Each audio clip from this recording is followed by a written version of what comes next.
Bienvenue dans Poker Builder.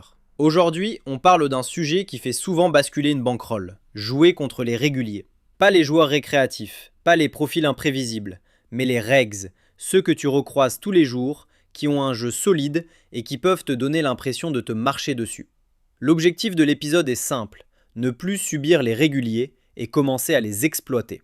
Exploiter, ça ne veut pas dire les outplay à chaque coup. Ça veut dire repérer des tendances répétées, trouver une ou deux failles claires et adapter ton jeu sans te mettre en danger. On suit un plan en 4 parties. Comment identifier un régulier, leurs failles courantes, comment les exploiter avec stats et observations, et enfin une règle de prudence pour éviter les gros pièges. Partie 1. Identifier un régulier. Un régulier, c'est d'abord quelqu'un que tu vois souvent, sur les mêmes limites, aux mêmes horaires. Il est présent et tu as l'impression qu'il fait partie du décor. Ensuite, ses stats sont stables. Si tu utilises un tracker, tu remarqueras que ses chiffres ne partent pas dans tous les sens. Il a un VPIP et un PFR cohérent, des fréquences de 3 bêtes raisonnables, un style identifiable. Enfin, son jeu est structuré. Il open à des tailles standards, il a des patterns, par exemple, il c-bet beaucoup sur certains boards, il utilise des sizings précis, il ne part pas en tilt au moindre coup.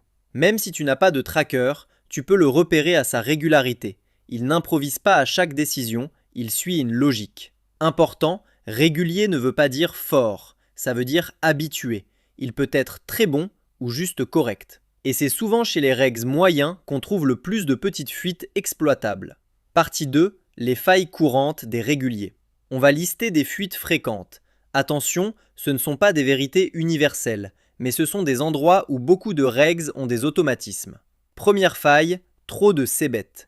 Certains réguliers c-bet par défaut, surtout en pot relancé. Ils misent parce qu'ils étaient l'agresseur pré-flop, pas parce que le board s'y prête. Résultat, ils mettent de l'argent avec trop de mains faibles. Et si toi tu foldes trop, tu leur offres un profit gratuit. Deuxième faille, pas assez de check raise.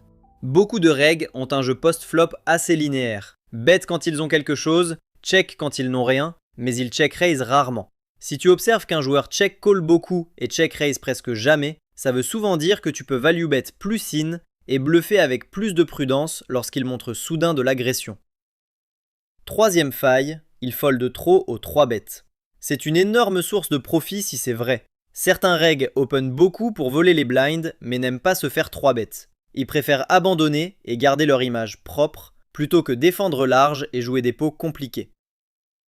Quatrième faille, sizing prévisible. Un régulier peut avoir des tailles standards très répétitives. Par exemple, il c-bet toujours un tiers pot, puis turn, il fait toujours un gros bet quand il est fort. Ou inversement, il fait petit quand il est en bluff. Ce n'est pas toujours volontaire, c'est un automatisme. Et toi, tu peux t'en servir pour mieux deviner la force de sa range. Partie 3, comment exploiter concrètement. Ici, l'idée centrale est combine les stats si tu en as et les observations si tu n'en as pas. Les deux se complètent. Si tu as un tracker, ne te noie pas dans 40 chiffres. Concentre-toi sur quelques stats simples et actionnables. Fold tout 3 bêtes. Est-ce qu'il abandonne souvent quand tu 3 bêtes? C-bet flop et fold to raise. Est-ce qu'il mise beaucoup et est-ce qu'il abandonne trop quand on le relance? Agression. Est-ce qu'il met la pression sur plusieurs streets ou est-ce qu'il one and done, c'est-à-dire un bet flop puis abandon? Si tu n'as pas de tracker ou si tu manques d'échantillons, utilise l'observation. Les showdowns. Quelle main montre-t-il quand il barrel? Quelle main montre-t-il quand il check call? Les timings. Attention, ce n'est pas fiable à 100%, mais certains regs ont des tempos très réguliers. Par exemple, décision instantanée égale automatisme, décision longue égale spot plus borderline. Les situations récurrentes. Comment il réagit aux 3 bêtes hors de position? Comment il défend sa blind? Comment il joue en position? Et maintenant, l'exemple obligatoire. Imagine un régulier de ta limite. Tu as une info claire, il fold 70% aux 3 bêtes. Pas 55, pas 60, 70%. C'est énorme. Qu'est-ce que ça implique? Ça veut dire que quand il open et que tu 3 bêtes, il abandonne très souvent. Tu gagnes le pot pré-flop une grande partie du temps. Donc tu peux 3 bet bluff plus souvent contre lui, surtout dans les spots classiques. Il open au bouton ou au cutoff, toi tu es en small blind ou en big blind. Les stacks sont standards. Tu choisis des mains qui ont un minimum de jouabilité si jamais il call. des as suités, des rois suités, des connecteurs suités. Attention aux détails importants. 3 bêtes bluff plus souvent ne veut pas dire 3 bêtes n'importe quoi. Tu veux des mains avec des bloqueurs ou du potentiel post-flop. Et tu veux rester cohérent. Si tu te mets à 3 bêtes 25% de tes mains d'un coup, le régulier va s'adapter.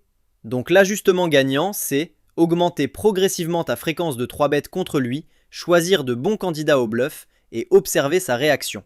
Est-ce qu'il commence à défendre plus? Est-ce qu'il 4 bêtes plus? Si oui, tu resserres et tu values 3 bêtes davantage.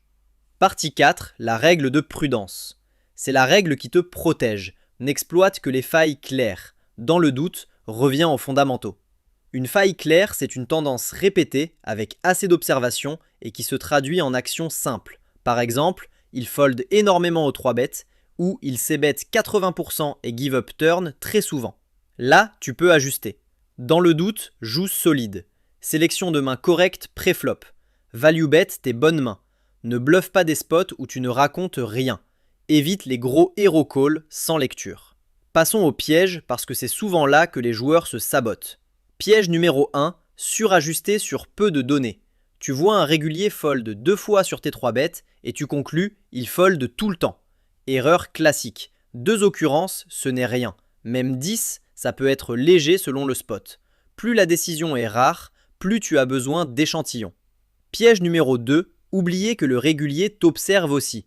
Un reg prend des notes, remarque tes sizings, voit si tu abandonnes trop. Si tu changes ton style de façon visible, il va s'ajuster.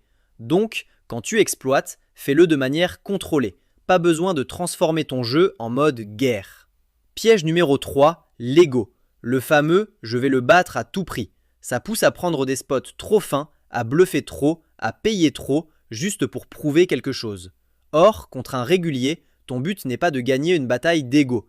Ton but est de prendre les spots rentables et d'éviter les spots marginalement négatifs. Avant de conclure, mini-exercice. Après cet épisode, choisis un régulier de ta limite. Note 2 tendances observées. Exemple, il fold beaucoup aux 3 bêtes en blinde. Il c-bet souvent flop mais abandonne turn. Il value très cher river quand il est fort. Il ne check raise presque jamais. 2 tendances, pas 10. Le but, c'est d'être précis et actionnable. Et si tu veux une structure pour progresser plus vite, je te rappelle que pokerbuilder.com est une plateforme tout en un pour joueurs de poker. Tu peux y retrouver des contenus pédagogiques, des méthodes de travail et des outils pour construire ton jeu étape par étape sans te disperser. On termine avec l'idée clé. Contre les réguliers, tu n'as pas besoin d'être un génie. Tu as besoin d'être attentif, discipliné et de repérer une faille claire. Tu ajustes, tu observes la réaction et tu reviens aux fondamentaux quand tu n'es pas sûr. À très vite pour un prochain épisode de Poker Builder.